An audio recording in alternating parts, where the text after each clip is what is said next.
किया करो जिंदगी कैसी गुजारनी है। कभी पूछ मुस्तफा जाने रहमत से, मेरे नबी पाक फरमाते हैं 25 साल मैंने खदीजा के साथ गुजारे, लेकिन कभी दरवाजे पे आहट करने की जरूरत नहीं हुई, कभी कुंजी खटखटाने की जरूरत नहीं पड़ी, कभी खांसने की जरूरत नहीं पड़ी। मेरे खड़े होने से पहले खदीजा दरवाजा खोल दिया करती थी।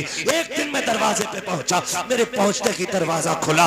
मैंने कहा खदीजा बता तो सकी, आज तक मैंने कभी आवाज नहीं दी, कभी दरवाजा नहीं बजाया, कभी खांसा नहीं, तुम मेरे पहुंचने से पहले दरवाजा कैसे खोल देती हो? तो खदीजतुल कुबरा का हुजूर से इश्क देखिए। उम्मुल मोमिनीन ने कहा था या रसूल अल्लाह, आवाज की जरूरत उन्हें पड़ती है जो दिल से दिल जुदा होते हैं, जो अपनों से बेखबर होते हैं। या रसूल अल्लाह, आपकी खुशबू मेरी मशामे जामे ऐसी बस चुकी है, आप पहले वाले मोड़ पे होते हो, आंगन में खुशबू पहले आ जाती है। या रसूल अल्लाह, आपके आने से पहले खुशबू आ जाती है, मैं समझ जाती हूँ वो आ गया है जिसके पसीने से कायनात को मुअत्तर किया गया।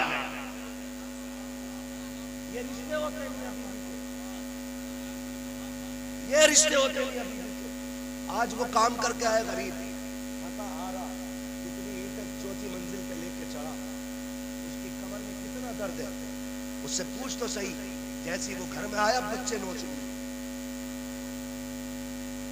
पूरा दिन मोहल्ले में टहली, और जब वो आया तो बच्चे के नोच लिया।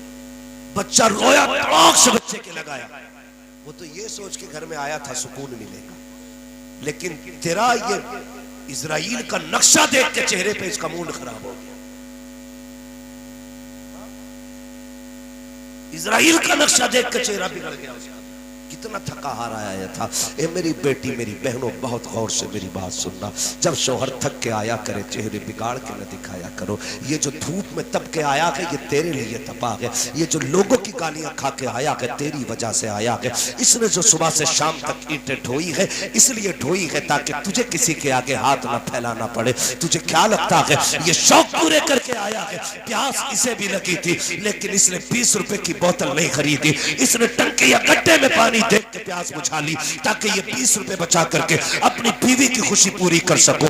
जैसे इसने घर में कदम रखा, तूने इसकी मेहनतों पे पानी फेर दिया। ये जीते जी मर गया। जब तेरा बिगड़ा हुआ चेहरा देखा, क्या अच्छा होता तूने जिंदगी हुजूर से सीखी होती। एक दिन मेरे नबी घर तशरीफ लाए। उम्मुल मोमिनीन खदीजतुल कुबरा ने जैसे दरवाजा खोला, हुजूर के माथे पे खून के निशान थे। कहती है या रसूल अल्लाह, लगता है फिर कौम ने सताया है। हुजूर तशरीफ लाए हैं। खदीजतुल कुबरा बिस्तर पे आई, बैठ जाती है। एक पैर फैला है, दूसरा खड़ा है। सरकार बैठे हुए हैं। महबूब अलैहिस्सलाम के चेहरे पे देखा, कमजोरी के निशानात है, कमजोरी के आसार है, नकागत के आसार देखे बेकरार हो जाती है। महबूब लगता है सुबह से कुछ नहीं खाया। ये कहने के बाद आपने अपने पैर के पास से एक खजूर का प्याला उठाया, और उठाने के बाद एक खजूर उठाई, उसमें से महबूब के चेहरे की तरफ की। आका करीम ने कहा था खदीजा ठहर तो सही, ये बताओ बच्चियां कहाँ है? जब देखा मेरे नबी ने बच्चियां कहाँ है, खदीजतुल कुबरा ने कहा ये सो गई है। देखा बेटियों के चेहरे पे आंसुओं की वजह से लकीर बनी हुई है। कहते हैं आका, लगता है खदीजा मेरी बेटी रोते रोते सो गई है। जी या रसूल अल्लाह, भूख लगी थी बच्चों को, कुछ था भी नहीं, इसलिए रोते रोते सो गई। मेरे नबी की आंख में आंसू आ गए। खदीजा ये खजूर मेरी बेटियों को क्यों नहीं खिलाई? उठा के इनको खिला दिया होता। अब रिश्ता देख लिया बीवी का। हजरत खदीजतुल कुबरा कहती है या रसूल अल्लाह, बात यह है कि भूख बच्चियों की अपनी जगह है, लेकिन आपकी भूख देखा नहीं जाती है। आप खाइए तो सही। मेरे नबी के मुंह में जब चंद खजूरें आई, उसके बाद हुजूर ने अपनी बीवी का हाथ पकड़ा, और पकड़ने के बाद कहा था खदीजा मैं तो खा चुका हूँ, अब तुम बताओ तुमने कब से नहीं खाया है? तुम्हारा चेहरा उतरा हुआ है, लगता है तुम्हारा भी कई वक्त का फाका है। तब हजरत खदीजा ने पूरी दुनिया की औरतों को ये बबा ने तो हल बताया था, मेरी जिंदगी देखो, और कहा था या रसूल अल्लाह, अगर भूख की वजह से हमें कुछ हो गया तो सिर्फ हमारा नुकसान होगा। फातिमा को कुछ हो गया तो हमारा नुकसान होगा। आका अगर आपको कुछ हो गया पूरी कायनात का नुकसान हो जाएगा। या रसूल अल्लाह, मेरी जैसी तो हजारों आ सकती है, लेकिन तेरे जैसा कयामत तक नहीं आ सकता।